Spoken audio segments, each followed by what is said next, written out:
Ahora estás escuchando Podcast Agricultura.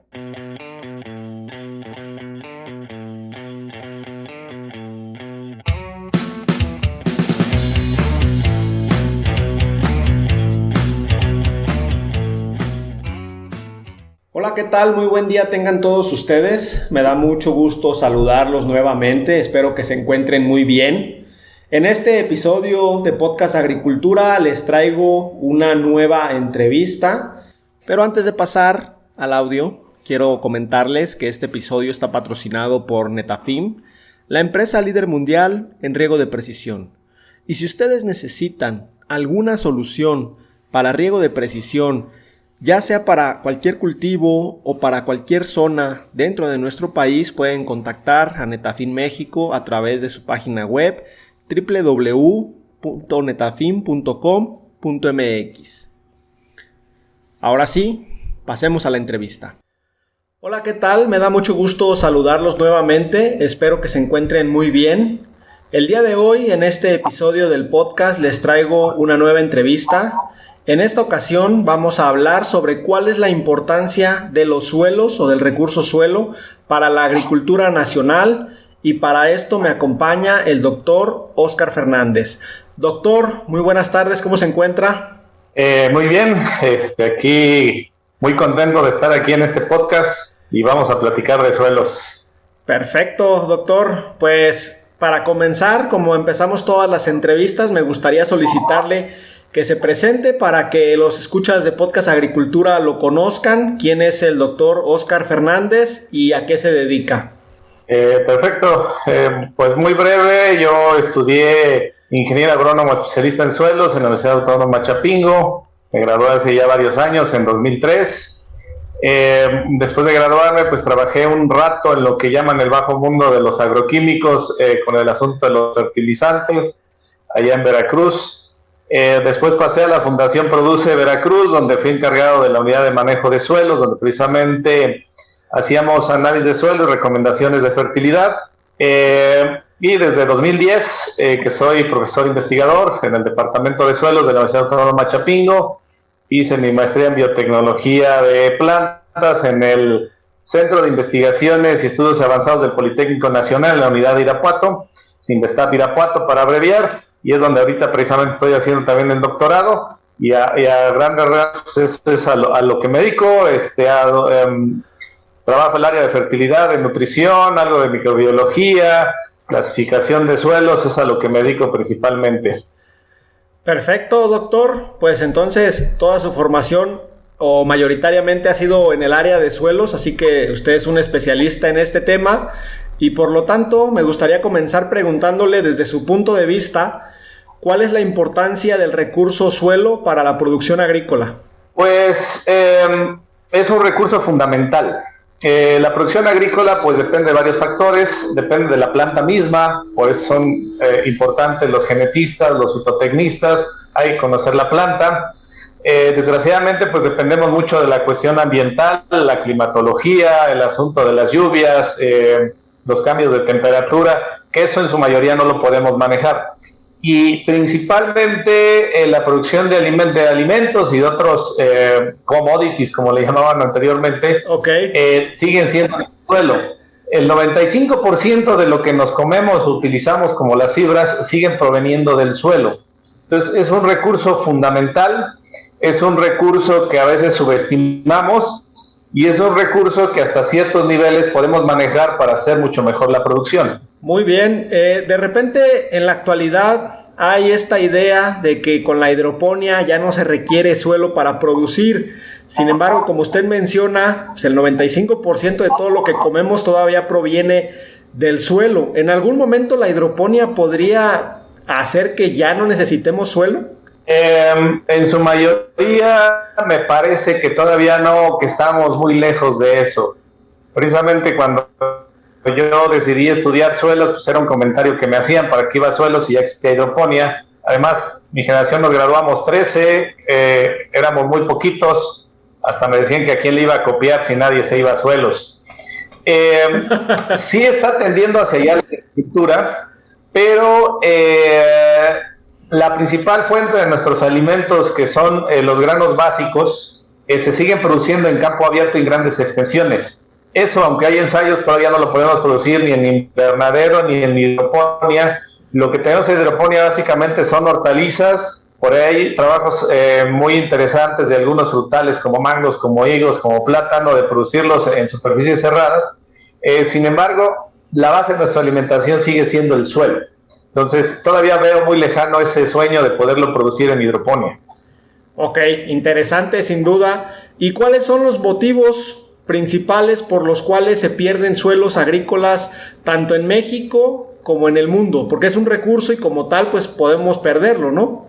Sí, bueno, antes de responder propiamente hay otro asunto. Los suelos hacen más cosas en un ecosistema que solo producir alimentos, que solo producir biomasa.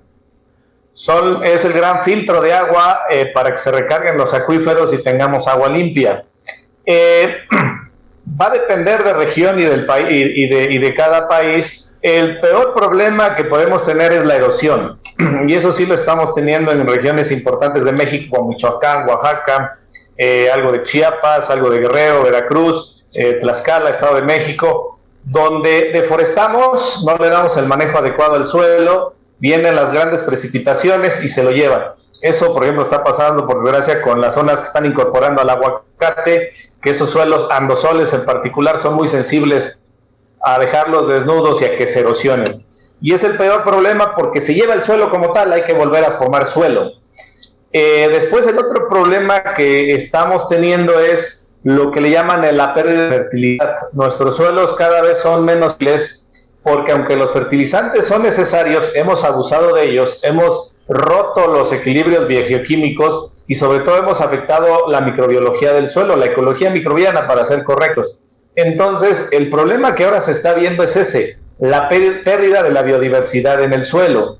En las grandes zonas agrícolas con riego, pues estamos teniendo el problema de salinización, de acumulación de sales, acumulación de sodio, que se erosionen los suelos en la parte alta, está depositando partículas finas en las partes bajas, lo está generando algo que se llama encostramiento, se forman las capas de arcilla y entonces se forma como tal una costra y eso ya no permite que la plántula emerja y entonces aunque hayamos sembrado pues ya no emerge. Entonces prácticamente todos los problemas que pueden existir en suelo según la Semarnat los tenemos en México. Okay. La ventaja es que en general todavía son problemas en categoría de ligeros, todavía no son problemas fuertes. Todavía podemos hacer muchas cosas para revertir esos problemas y para mejorar nuestros suelos. Ok, con lo que acaba de comentar me quedan dos preguntas, o bueno, una precisión y una pregunta. Qué bueno que menciona que los suelos no solamente son para producir, sino que tienen un beneficio o varios beneficios medioambientales, porque pues de repente uno como técnico, como ingeniero en campo, ve el suelo simplemente como el medio para producir, y qué bueno que comenta eso. Y la pregunta es, esos suelos que se pierden una vez que está deforestado y que hay, digamos, erosión o pérdida por lixiviación, ¿dónde terminan? Porque me imagino que deben de quedar en algún lugar, ¿no? Sí, volviendo a la erosión, es un problema en dos etapas. La primera es donde se perdió el suelo, lo perdimos, pero la segunda es precisamente a dónde van a dar. Cuando hablamos de tierra firme, tenemos ese problema que, por ejemplo, muchas de nuestras presas ya están llenas de sedimentos y su capacidad de almacenamiento se ha disminuido. La otra cuestión, pues ahorita que pasaron las lluvias, vemos cómo todo ese suelo revuelto con agua, con rocas, va a la escorrentía y afecta a las partes bajas. Y vemos muchos lugares donde no solo llega el agua, sino vemos una gran cantidad de sedimento y luego tenemos que estarlo limpiando. Y la parte final, pues es lo que es la erosión. Desgraciadamente puede uno ir a cualquier río de México, de los grandes ríos, el que no se me olvida, por ejemplo, es el Balsas. Lo vemos y está chocolatoso y es las arcillas de nuestro suelo que ahí va flotando y va terminando precisamente al mar. Eso se ha estudiado poco, pero eso nos genera otro problema, que todos los nutrientes que existían en el suelo van a dar en el mar y ya ahí prosperan otros tipos de organismos como las algas y empezamos a tener otros problemas. Por eso precisamente es una broma de muchos años. Nos decían los de suelos que en lugar de estudiar en Texcoco nos fuéramos a Veracruz o a Acapulco, al fin todos los suelos van a terminar al mar. Y desgraciadamente es una broma, pero es cierto. El suelo se termina moviendo a otro lado y ya no es suelo, ya son sedimentos porque rompieron ese orden que lo convierte en suelo y ya solamente son partículas que son depositadas. Entonces, sí es un problema que puede ser muy grave. ¿Y cómo podemos recuperar un suelo? ¿Hay alguna manera de crear, digamos, suelo rápidamente? Etapas. Uno, recuperar suelo propiamente, no sé ahorita en este sexenio, pero en sexenios anteriores, Semarnat, Conafor, la misma Zagarpa, hoy SADER, tenían programas de conservación y recuperación de suelos. Y en la primera etapa, pues era lo más caro, pero lo que se tenía que hacer que era hacer obras de conservación y de retención de sedimentos, como las presas de gaviones, las zanjas, etcétera, todas las prácticas que hacemos ahí. Y que estuvo funcionando. Bueno, mis colegas de Conaforio les reconozco todos los trabajos que hicieron, por ahí se quedó pendiente de evaluar algunos, pero estaban rindiendo frutos. La otra es cuando trabajamos a nivel de parcela, como productores, pues hoy en día tenemos por fortuna mucha gente preocupada en suelos, no necesariamente haciendo lo mejor, pero se están haciendo cosas. Y lo primero, o al menos yo lo tomo como receta, es incorporar materia orgánica. Cuando le incorporamos materia orgánica a los suelos, ya sea que le estemos incorporando también microorganismos, pero le estamos dando de comer a los microorganismos y estamos reactivando esa ecología microbiana y esta serie de interacciones que nos van llevando a eso que ahora se busca, que son los suelos sanos o los suelos de calidad.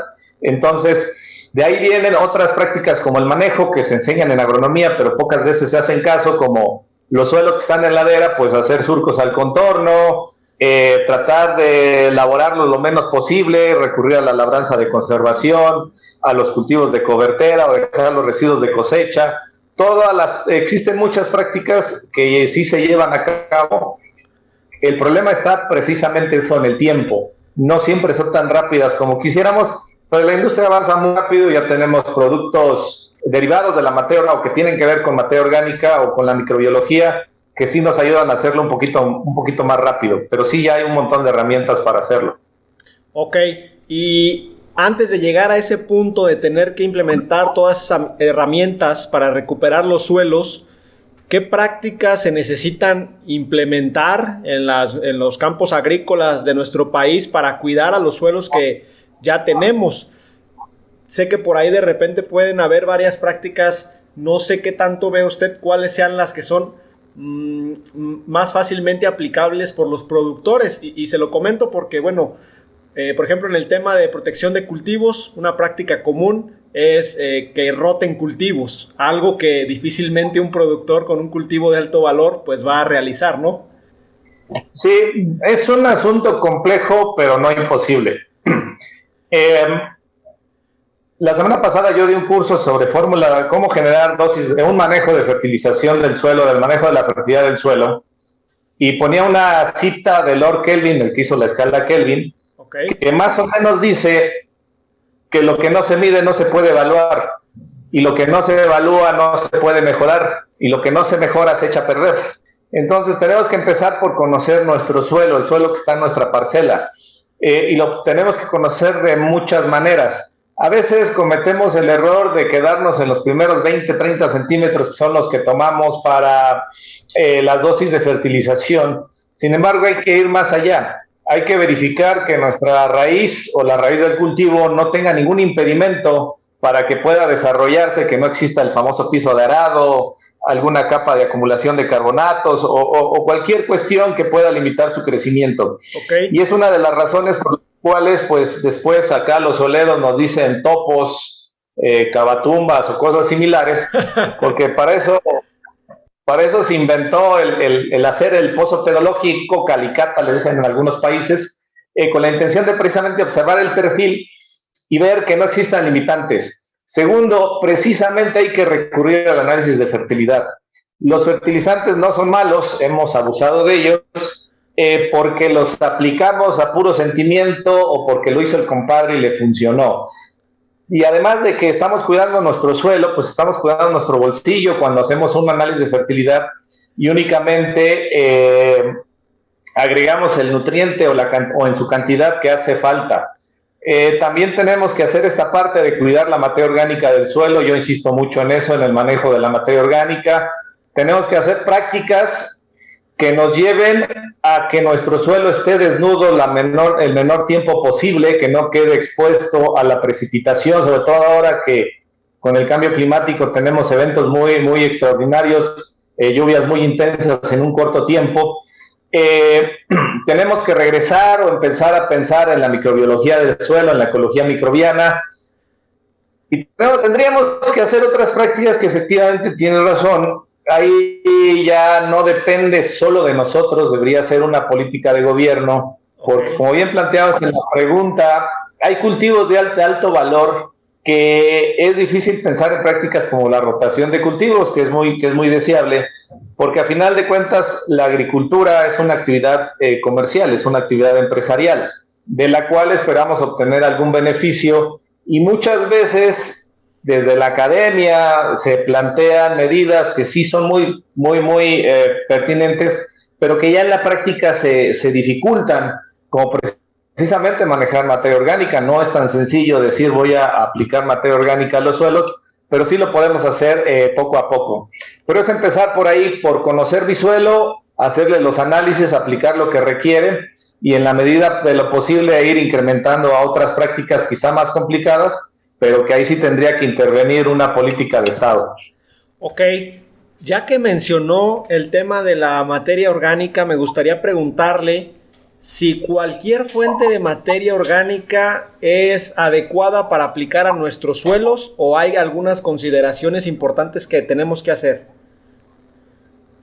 Hay una consideración importante, y esa consideración importante es ¿para qué quiero la materia orgánica? Es decir, en los términos en los que yo lo planteo o he venido planteando hoy, tiene que ver utilizar la materia orgánica como un mejorador de suelos. Por lo tanto, a mí lo que me interesa es que mi materia orgánica llegue a un punto que le llamamos humus, que todo el mundo ha oído hablar del humus, que es, digamos, que el estado más estable de la materia orgánica.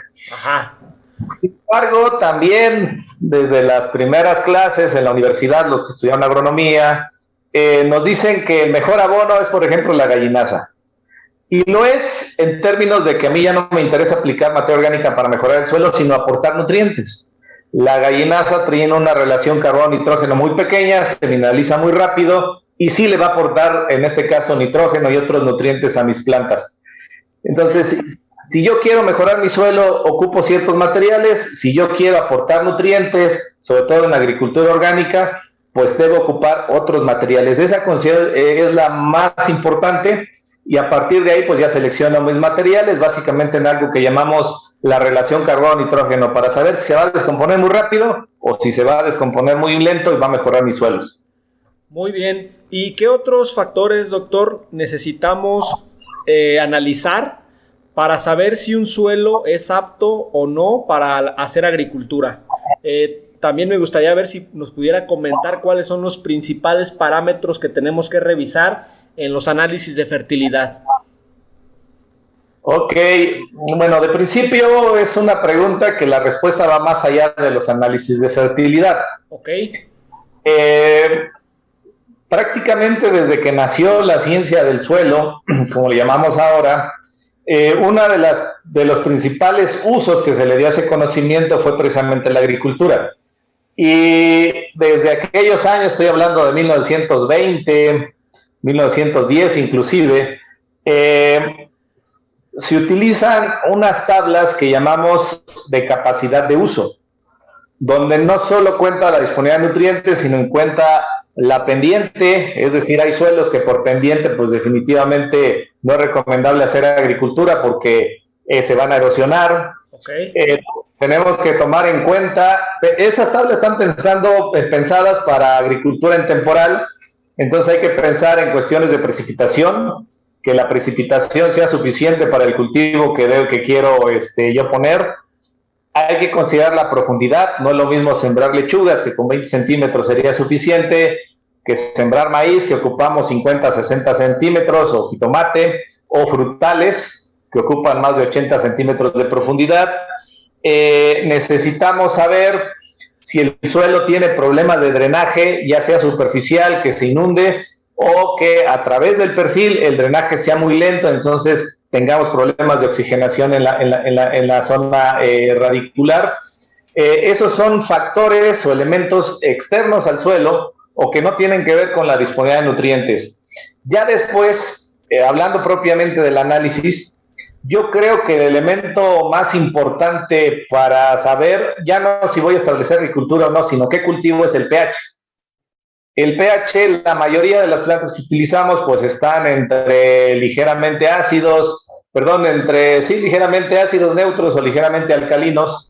Hay regiones donde son muy ácidos, pues me sale muy caro encalarlo y pensar en poner un cultivo.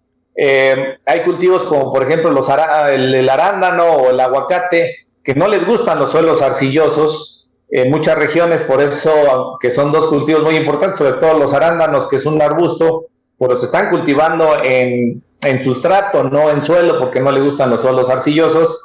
Entonces, empezaría por el pH, luego precisamente la textura.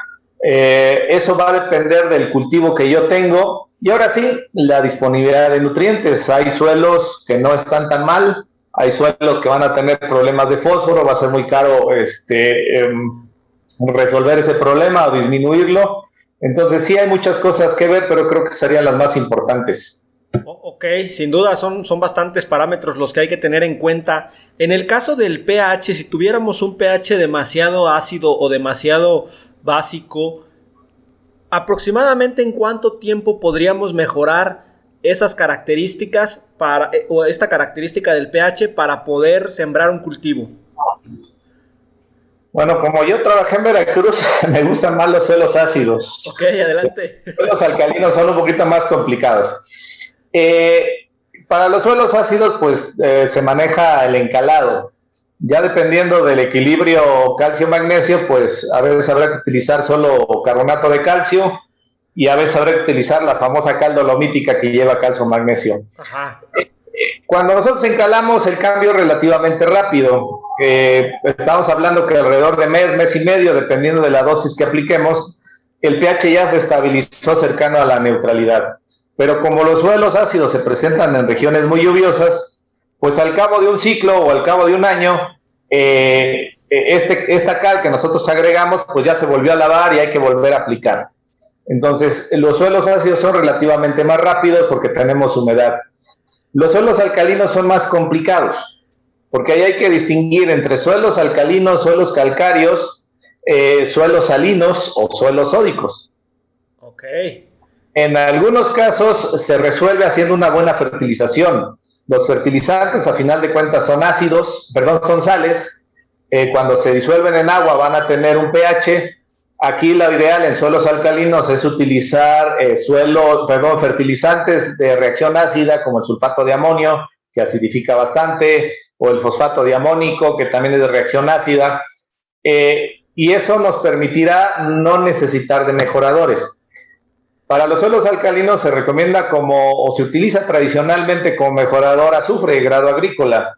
Sin embargo, tiene un problema y es por lo que no me gustan. Los suelos alcalinos o calcáreos los tenemos en regiones donde llueve poco. Entonces yo requiero agua para que reaccione el mejorador y luego requiero agua para sacar el excedente de calcio o el excedente de sodio, como cuando utilizo yeso como mejorador, y por eso no me gustan, porque lo que requerimos es agua. Pero hay casos muy extremos y se tiene la bondad de tener agua, como los distritos de riego, donde sí puedo hacer esas prácticas de utilizar esos mejoradores. Pero todo empieza por precisamente hacer mi análisis, ver en qué condiciones estoy, para saber qué voy a aplicar, cuánto y cómo lo voy a manejar. Y también el cultivo, que sea el cultivo que mejor se adapte a esas condiciones para gastar la menor cantidad de recursos posible. Muy bien, el tema de los mejoradores del suelo es bastante interesante, sin duda. Ahorita me gustaría continuar por esa línea. Sin embargo, antes de eso, quisiera preguntarle sobre el tema de los microorganismos, que actualmente está muy de moda. Ya ve que todo el mundo ya vende microorganismos. ¿En cuánto tiempo los microorganismos que uno agrega al suelo se asientan? ¿Qué tanto ayuda realmente a aplicar microorganismos a los suelos? Es un tema bastante complicado, porque de inicio tenemos varios tipos de producto, es decir, hay compañías muy bien establecidas, con procesos de producción ya estandarizados, con cepas ya estabilizadas, con cepas ya probadas. La mayoría de productos con microorganismos suelen traer más de una cepa o más de una variedad o más de un microorganismo, porque como no sabemos cuál va a funcionar, pues aplicamos 4, 5, 6, hasta 7, con la esperanza de que uno de esos va a surtir efecto. Y suelen funcionar.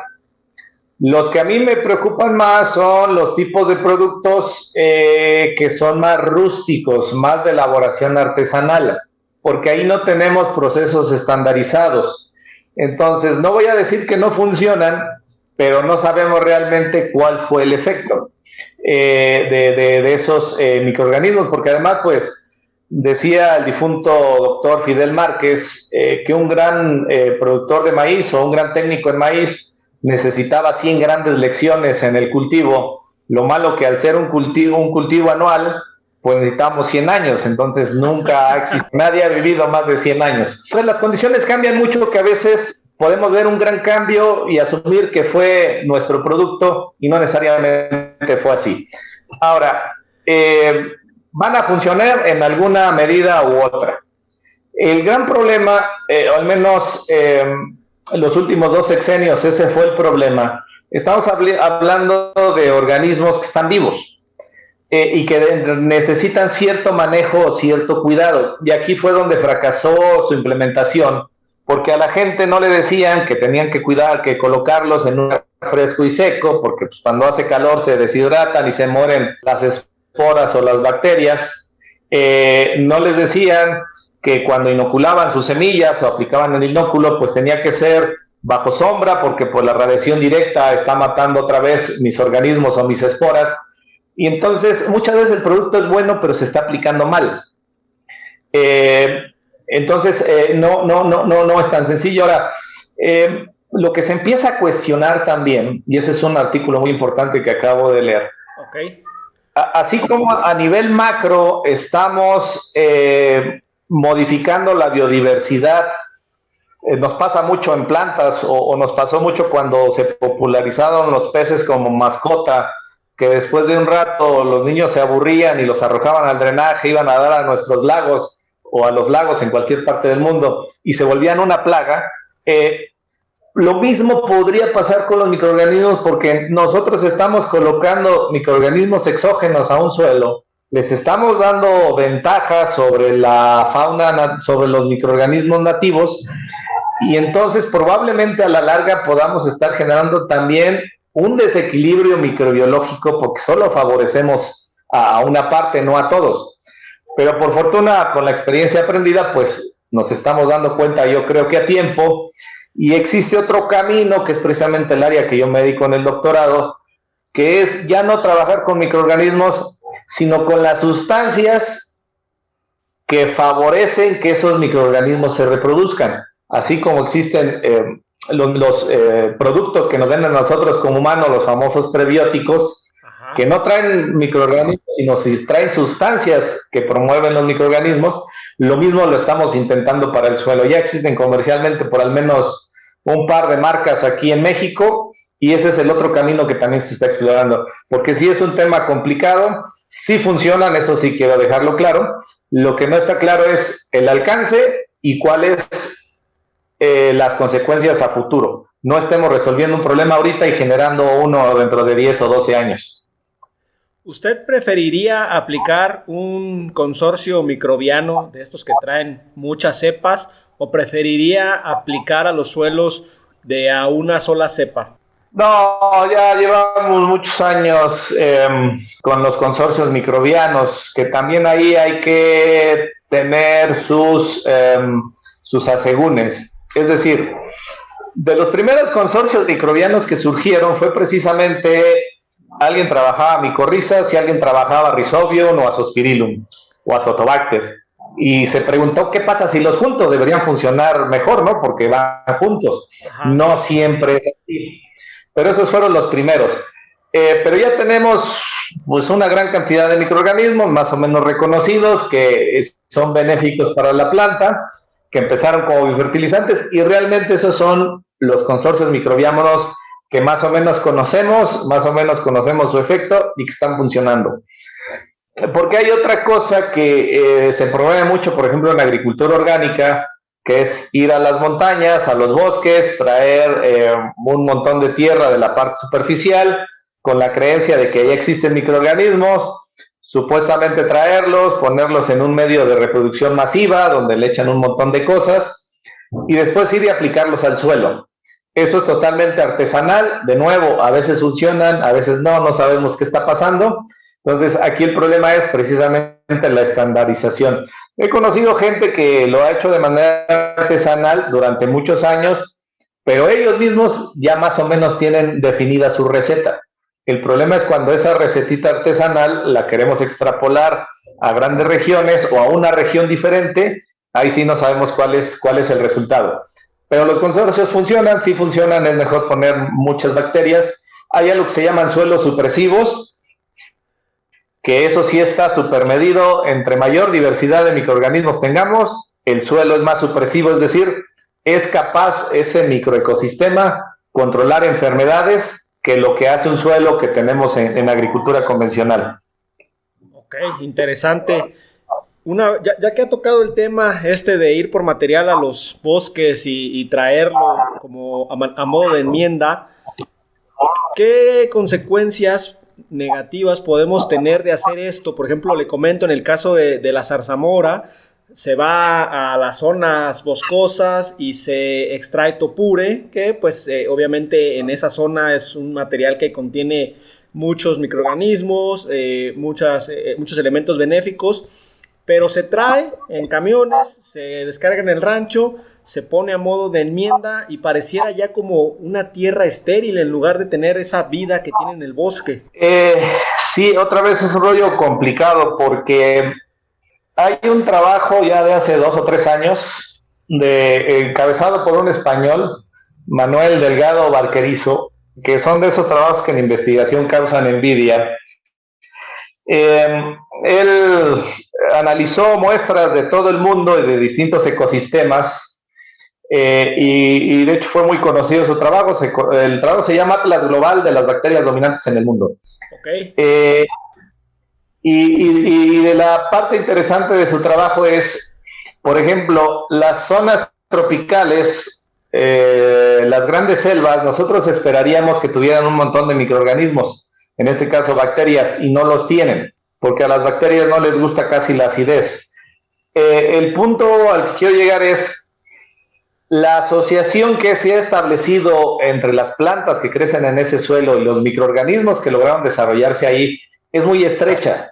De manera que cuando se quita uno de los dos, los equilibrios se rompen y por eso es muy difícil restablecer una selva de manera natural si no le ayudamos, porque se rompen esos equilibrios y por eso surge el famoso acahual, que es vegetación secundaria, que ellos ya no necesitan de esos equilibrios y tal cual dicen, ahora es cuando me toca a mí, y es cuando se desarrolla el acahual. Hablando de ya en lo que es tu pregunta, precisamente ese es el problema. Los microorganismos, lo sabemos desde hace varios años, dependen de un hospedero que le da su comida en lo que llamamos exudados o las rizodepositaciones, y los microorganismos dependen de eso. Los microorganismos, aunque son muy cosmopolitas y tienen muchas capacidades, han vivido pegados a una planta o a un grupo de plantas y se ayudan mutuamente. Entonces tu apreciación es correcta cuando dices traen la tierra, pero ya no se ve allá en el monte, no porque rompimos. Ahora, lo que a mí me preocupa es lo mismo que la preocupación que tienen algunos infectólogos, que ahora que está el cambio climático y se están descongelando los casquetes polares, el permafrost, no sabemos qué microorganismos hay enterrados ahí, si ya los conocemos, si ya como especie hemos convivido con ellos o si van a ser nuevos y qué efecto van a tener sobre nosotros. Digo, ahorita estamos en pandemia por un virus precisamente. Lo mismo puede pasar en este tipo de cosas. Nosotros no vemos un virus o una bacteria expresándose porque el ecosistema está en equilibrio, pero quizás en algún futuro o en alguna de esas pudiéramos traer un microorganismo que en este equilibrio que sí se tiene en el suelo se tiene bajo control, pero acá con otro manejo ese patógeno o ese microorganismo se convierta en patógeno. No necesariamente es un patógeno como tal, sino cuando encuentra las condiciones. Entonces tenemos esos dos problemas. Sí estamos rompiendo equilibrios, sí trae la ventaja de que es materia orgánica, de que trae muchos compuestos, pero no sabemos qué está atrayendo ahí precisamente. Ok, doctor, pues ha sido una plática muy interesante hasta este momento. Ya para ir finalizando, me gustaría preguntarle, por último, sobre el tema de los agroquímicos. ¿Hay estudios que indiquen que exceso de herbicidas puedan afectar el suelo?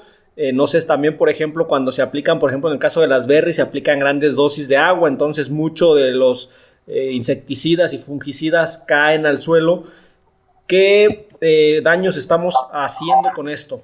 Considerando cómo tenemos distribuida la población, casi el 80% en zonas urbanas y ya menos del 30% en zonas rurales, es muy difícil cambiar de modelo de producción, que es las grandes extensiones y el monocultivo. En esas condiciones es muy difícil que un agroquímico no cause algún daño o algún desequilibrio ecológico. Cada vez se le pone más atención a la industria y cada vez existen productos que tienen menor residualidad. Sin embargo, pues hasta la fecha seguimos viendo los resultados de haber utilizado de manera indiscriminada, por ejemplo, el DDT. El DDT fue un producto que inclusive yo recuerdo en mi infancia todavía se le veía como inocuo. Había lugares, y quizá algunos lo recuerden, donde a los niños para los piojos pues los bañaban con DDT. Por eso así quedamos como generación. En algunos casos sí lo recuerdo allá en mi pueblo, pues los muebles, la mesa se bañaba con DDT para matar las moscas, ya después se limpiaba, pero aún así quedaba algo de residualidad. Lo que nos dejó el bromuro de metilo, que prácticamente esterilizó muchos suelos. Es decir, muchas veces las pruebas que hacemos pues demuestran que no tienen toxicidad, ¿no? Pero se nos olvida lo que se llama la bioacumulación y que después de muchos años pues quizá empecemos a ver problemas. Los agroquímicos causan más daño en suelos que ya están muy degradados. Por ahí yo tengo un ensayo donde un suelo con 2% de materia orgánica, el residuo de un herbicida quedaba todavía disponible o capaz de ingresar a la cadena trófica alrededor de 6 o 7 meses. En cambio, un suelo que tenía mucha materia orgánica, de alrededor del 15%, y otra vez no solo la materia orgánica, sino los microorganismos, algunas bacterias se especializaban en degradar este residuo y en lugar de durar 6-7 meses solo duraba 2, y en 2 meses los microorganismos ya se deshacían de ese compuesto. Okay. Entonces, por eso no solo yo, sino también algunos colegas insistimos mucho en esto de la salud de los suelos, porque los suelos que tienen ciertos equilibrios bioquímicos son capaces de reducir la toxicidad, o al menos que el ingrediente activo quede menos tiempo disponible y no entre a la cadena trófica, que contrario a los suelos que tienen menos diversidad, que están más degradados, sobre todo en términos de materia orgánica y de biodiversidad microbiana. También estamos aprendiendo mucho del suelo. Hay un producto que a mí me encanta su historia. No sé cómo, a alguien se le ocurrió tomar muestras allá en Puerto Rico, una fábrica abandonada de producción de ron. Supongo que en el patio de maniobras pues había caídas del ron. Hay un grupo de bacterias de las Streptomyces que alguien las logró separar y entre sus compuestos producen una molécula que se llama espinosina, la A y la D, tienen efectos sobre los insectos, efecto insecticida, y hoy se vende como orgánico y es un microorganismo que estuvo en el suelo y pues así lo lo platico yo, ya en la borrachera se pusieron a exudar compuestos que no producían porque ya estaban pedos. Y eso es algo que mucha gente está buscando, no solo en esta parte, sino sobre todo, por ejemplo, en antibióticos también, que provengan del suelo, porque los microorganismos tienen esa ventaja, se adaptan muy rápido a los cambios y pueden darnos estas soluciones que los podemos utilizar no solo en la agricultura, sino en muchas áreas. Entonces, sí es un problema complejo, es muy difícil. Lo más sencillo es decir, sí, los agroquímicos son malos, hay que satanizarlos, pero depende de muchas cosas. Y la primera, al igual que los fertilizantes, de hacer un uso correcto de ellos y un uso correcto de las dosis. Somos la única especie que deja una huella permanente, y una de ellas pues son los agroquímicos. De alguna otra manera van a causar daños, o el buen agrónomo busca que esos perjuicios pues caigan a lo mínimo. Perfecto, doctor. Pues muy interesante todo lo que nos ha comentado el día de hoy. Me quedo yo con la idea de que todo lo relacionado con el tema del suelo tiene sus complejidades. No es como que podamos simplificar a veces como queremos hacerlo en campo. Y ya para terminar con la entrevista, me gustaría solicitarle si les quiere dar algún mensaje final a la audiencia del podcast. Adelante. Sí, a lo que me he dedicado los últimos 15, 16 años. El suelo es una matriz compleja, no es una matriz sencilla. Por fortuna no todos los suelos son iguales, por eso no se pueden aplicar recetas y por eso somos necesarios los sueleros. Pero es una matriz que una vez que empezamos a entender más o menos cómo funciona, cuáles son las interacciones entre sus elementos, es decir, la textura, la materia orgánica, microorganismos, la dinámica de los nutrientes, incrementamos mucho la productividad.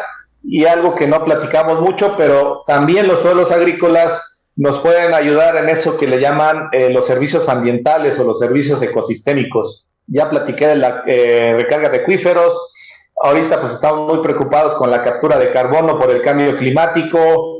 Esto de los microorganismos y todo lo que nos puede ayudar formando compuestos, el potencial de lo que pueden más allá que solo producir alimentos. Y es una visión muy antropocéntrica. Algunos, como el doctor Juan José Ibáñez de España, no le gustan, dice que es muy del egoísmo del hombre, pero bueno, sí hacen muchas cosas los suelos por el ecosistema y por supuesto por nosotros como especie. Hay que cuidarlos y hay que conocerlos. Excelente, muchísimas gracias a todos ustedes que han llegado hasta aquí. El doctor Oscar y yo les agradecemos por habernos escuchado. Y recuerden que yo los espero la siguiente semana con un episodio más de Podcast Agricultura. Hasta luego. Hemos llegado al final de este episodio. Muchas gracias por escuchar Podcast Agricultura.